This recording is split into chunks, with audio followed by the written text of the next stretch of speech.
Good morning! It's a beautiful sunny day in Parañaque, Philippines. And it is so freaking hot. So summer is officially here. Today is March 20. And I guess the last time I checked, it's around 32 degrees Celsius. Right now, probably real field temps is around 35. I'll check that later and put the proper temps on the screen.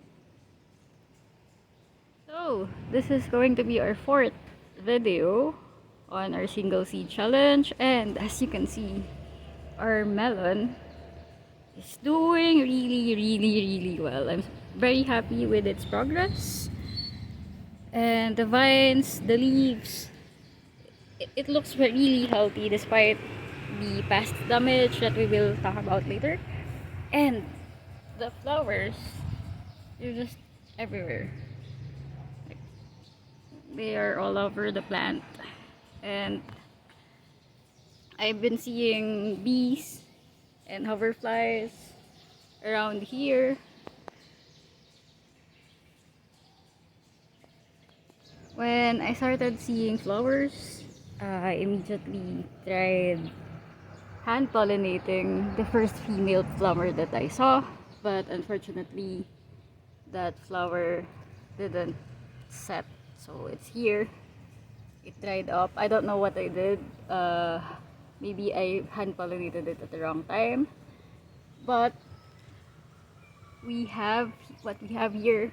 The top of the vine is, I'm guessing, this and this are properly set because it's, I think, 4 days ago since I hand pollinated them, and maybe some bees also pollinated them naturally, and they haven't dried, and I think they got bigger, so hopefully this will turn into full-size melon.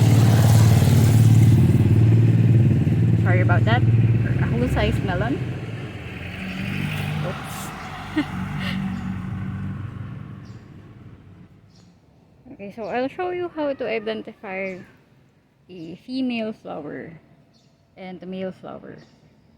So, for most cucurbits, they don't have perfect flowers. So, by perfect, I mean that it's a self-pollinating flower that has all the parts that it needs to produce a fruit. So, for melons and cucurbits, it's not that. They have two types of flowers. So one with the male parts and one with the female parts. So in order for the fruit to set, pollen from the male, this one is a male,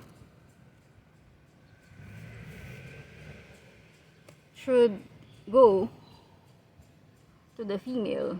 So as you can see, it's easy to identify the female flower because it has a small or baby fruit on the bottom part of the flower. So I think, I'm not sure, I think that's the ovary. So the pollen from this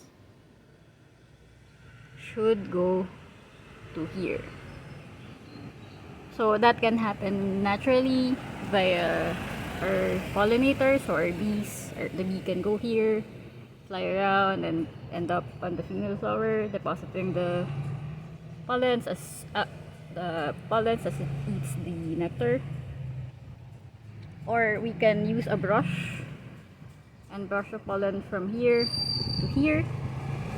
And the other method is we can pluck the flower and remove the petals and then rub the, forgot the part, is it the pistil or the stamen? But we have to rub the inner part to here, hopefully depositing enough pollen to pollinate our melon.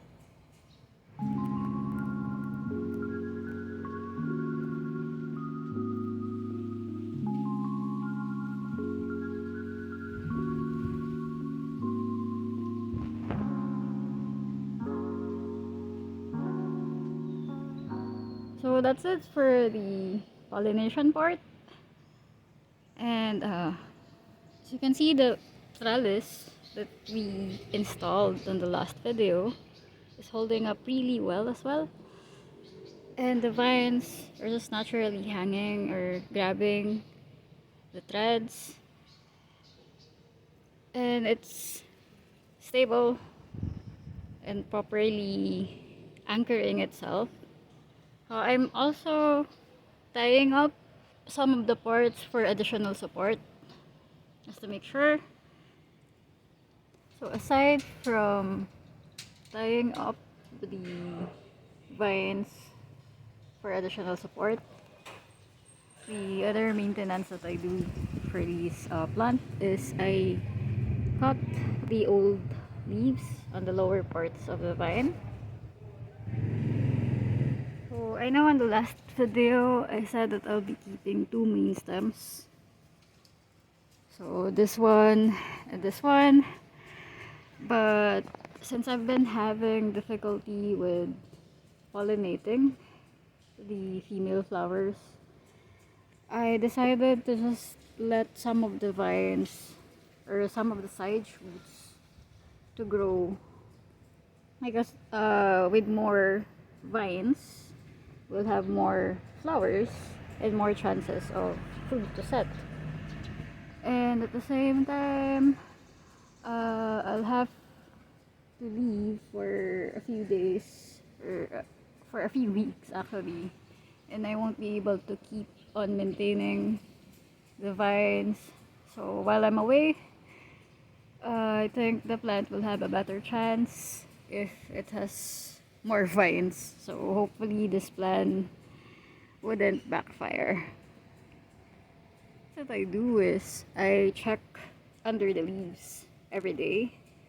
So what I check for is the bug that's doing these holes. So the cucurbit beetles.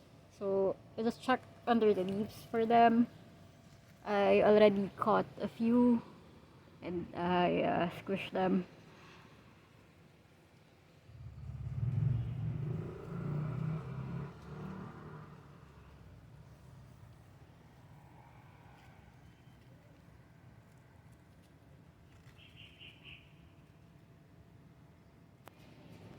Speaking of pests, so another thing that I did is I set up a fruit fly trap. So here's our fruit fly trap. So it has metal usual inside, and it attracts this male fruit flies. So if you're familiar with the small fruit flies that you see flying around your ripe bananas, this one, they're not the same. So this is a Bactrocera, either dorsalis or philippinensis, and the common name is oriental fruit fly or Asian fruit fly. And as you can see, they are large, like they're as big as a honeybee, and they kind of look like wasps.